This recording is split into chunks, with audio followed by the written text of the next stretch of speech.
Oi, meus amores, tudo bom? Seguinte, hoje a gente vai falar sobre um conteúdo muito bacana, muito interessante e que cai na prova de vestibular, seja qual vestibular você for fazer, ano sim, ano também. Então, presta atenção, que a gente vai falar um pouquinho sobre democracia e populismo.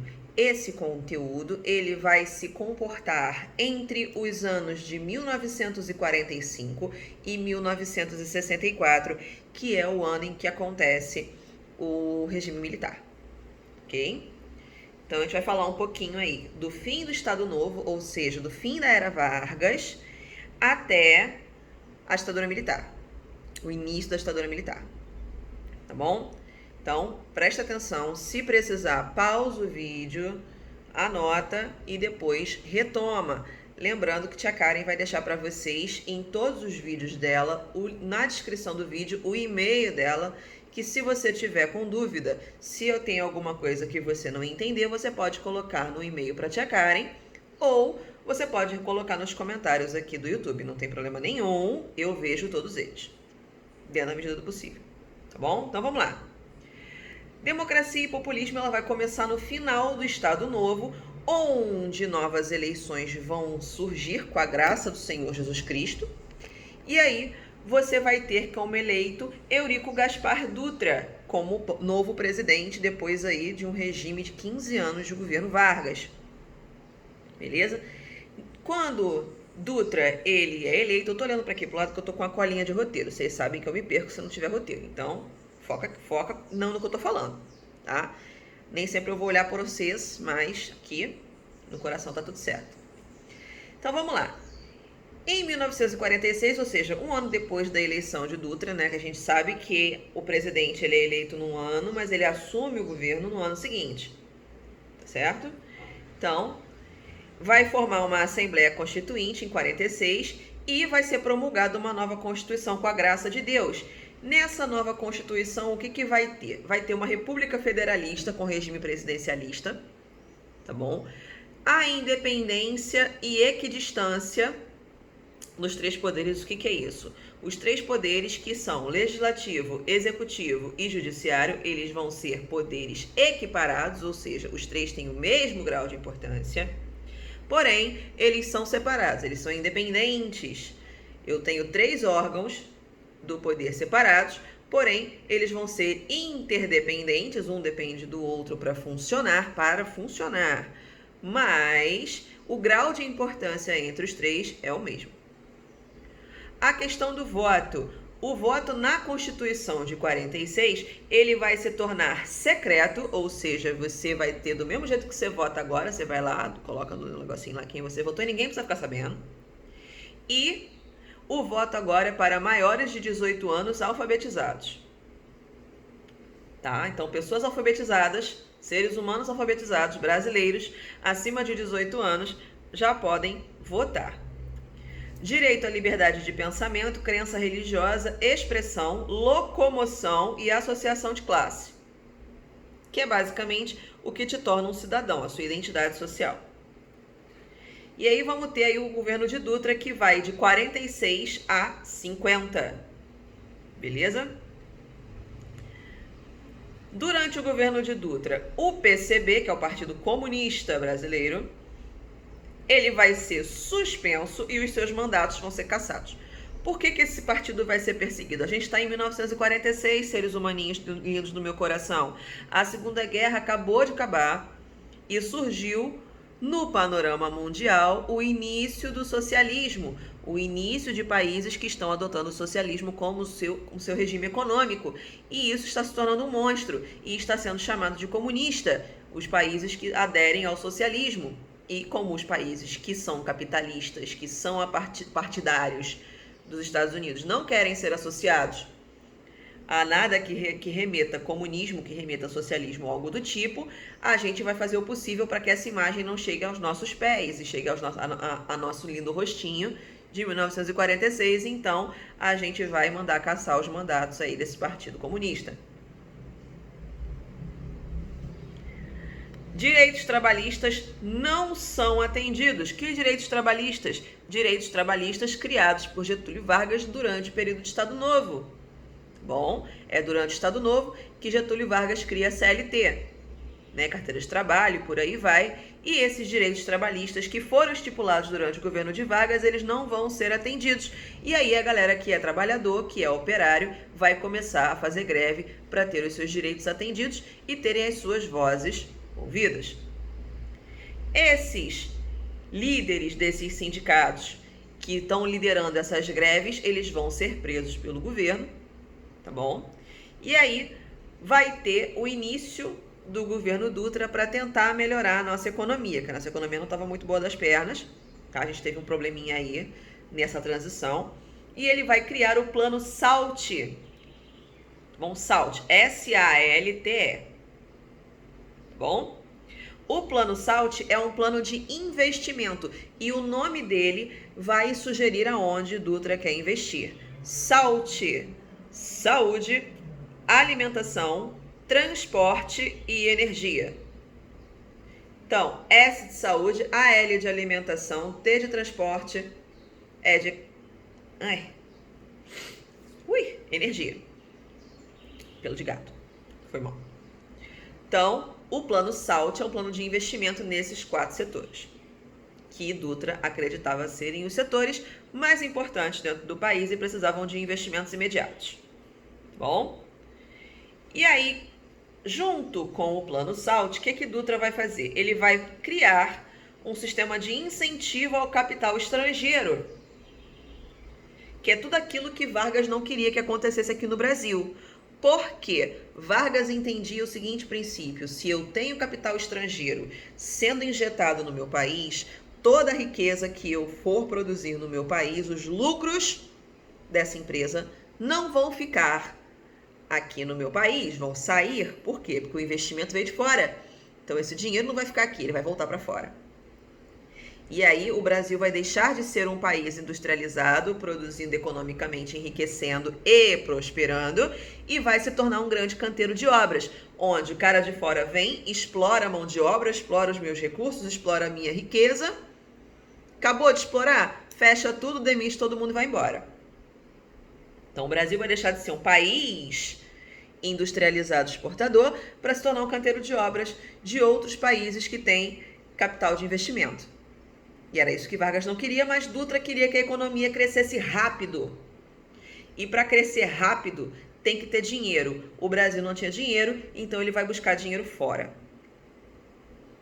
Ok? Então, vamos lá. Isso vai desestabilizar a nossa economia, obviamente.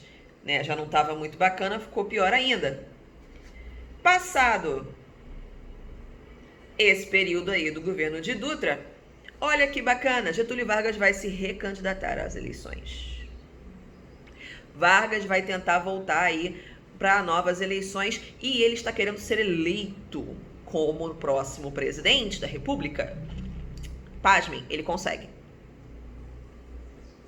Porque antes, quando Vargas sai, né, ele tinha um movimento chamado movimento queremista, né, que é o movimento Queremos Vargas, que era basicamente os operários e as classes mais populares. Por quê? Getúlio Vargas era um presidente populista, então ele tirava os direitos dos grandes empresários e das grandes fortunas e dava direitos às camadas populares e mais numerosas.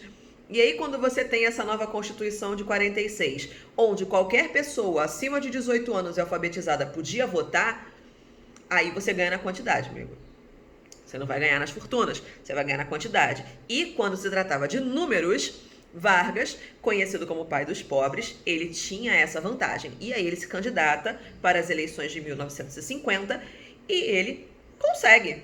Ele vai ser eleito e vai governar de 51 a 54. Quando Vargas assume, né, a presidência em 51, lembrando que eu tenho eleição, no ano seguinte o presidente assume, certo?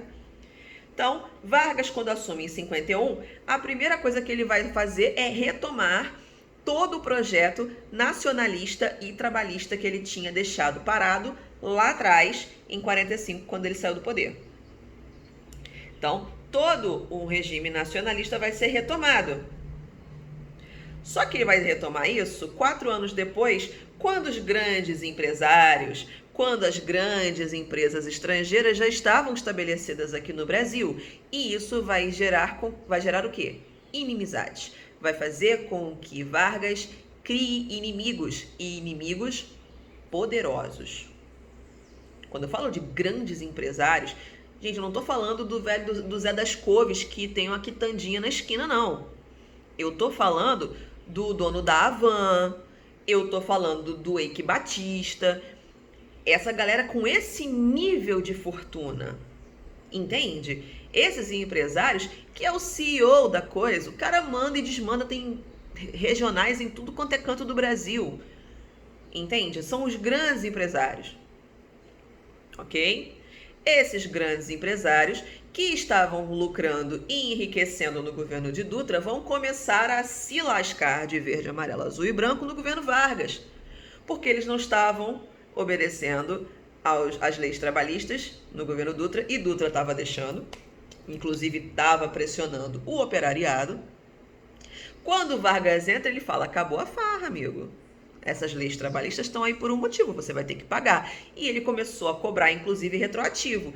E aí, mano, o pepino veio, mas veio o pepino. Não foi um pepino, foi o pepino para esses empresários. E esses empresários vão querer o quê? Que Vargas vá passear, que ele vá dar uma volta, que de preferência não volte nunca mais, tá? E aí você vai ter essa pressão contra as medidas protecionistas para os operários de Vargas, né? Essas inimizades.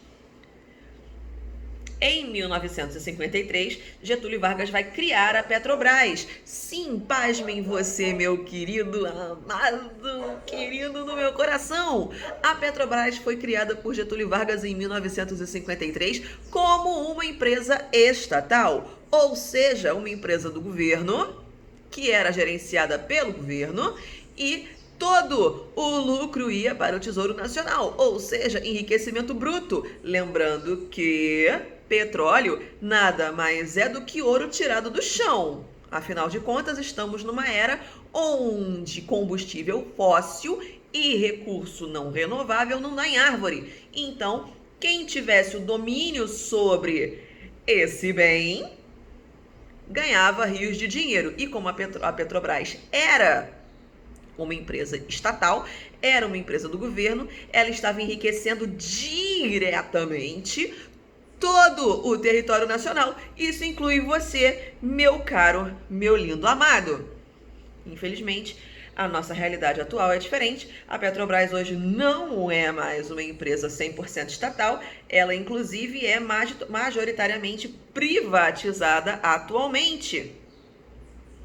Só que são para vários compradores, tá? Não tem um dono privado que seja o dono de tudo. São vários donos, inclusive a Petrobras atualmente ela é majoritariamente estatal, mas só porque nós temos a maioria das ações como único representante. O restante das ações são para vários compradores. Para você ver como é que o negócio dá dinheiro. É em escala de bilhão, ok? E aí você vai ter um aumento de 100% no salário base e atenção entre os empresários. Porque Vargas vai pegar e falar: olha só, o Brasil está enriquecendo, a gente está ganhando dinheiro, está prosperando. Por que o salário mínimo continua tão baixo? Aumenta esse negócio aí, e ele não aumenta assim 10, 12%, 6%, como a gente tem esses aumentos ultimamente, não. Tá? Ele dobrou. Aumento de 100%. Ele mandou dobrar o valor pago pelo salário mínimo. E os empresários vão à loucura, né? A galera pira, os mano pira. E a tensão entre os grandes empresários só aumenta. Ou seja, o pepino, a batata de Getúlio Vargas está só assando e o pepino dos grandes empresários que precisa ser descascado só está crescendo. E aí, vamos ter em 24 de agosto, 4 dias antes do meu aniversário, da data do meu aniversário, em 54, Vargas é encontrado no Palácio do Catete, dentro do escritório do presidente, morto, com um tiro no coração e em cima da sua mesa uma carta de suicídio, tá? Nessa carta diz, inclusive, que forças obscuras, né, estavam pressionando ele não aguentou a pressão e tirou a própria vida. Vocês conhecem uma pessoa que tira a própria vida dando um tiro no coração? Eu não conheço. Geralmente, quando a pessoa é suicida e quer se matar com uma arma de fogo, é na boca, na testa, é alguma coisa aqui na região da cabeça, né? No coração nunca vi. Então, assim, a história oficial diz que Vargas comete suicídio. Mas existem teorias da conspiração e teorias com embasamento, não são só um negócio maluco de uma pessoa que deu uma esfumada louca, de que Vargas foi assassinado e foi forçado a escrever essa carta de suicídio para não fomentar uma conspiração de outras pessoas contra Getúlio Vargas e contra o governo. Tá? Fica aí essa grande interrogação. Mas no Enem, na FATEC, onde quer que você for fazer o vestibular, se perguntar lá sobre Getúlio Vargas, a história oficial é que ele tira a própria vida. Tá certo? Não vou fazer com que vocês errem, não. Tô só dando aí a interrogação para deixar a pulga atrás da orelha e vocês procurarem informação por vocês mesmos. E aí vamos para novas eleições. E quem vai assumir depois de Getúlio Vargas é um camarada chamado Juscelino Kubitschek, mais conhecido e popularmente conhecido como JK.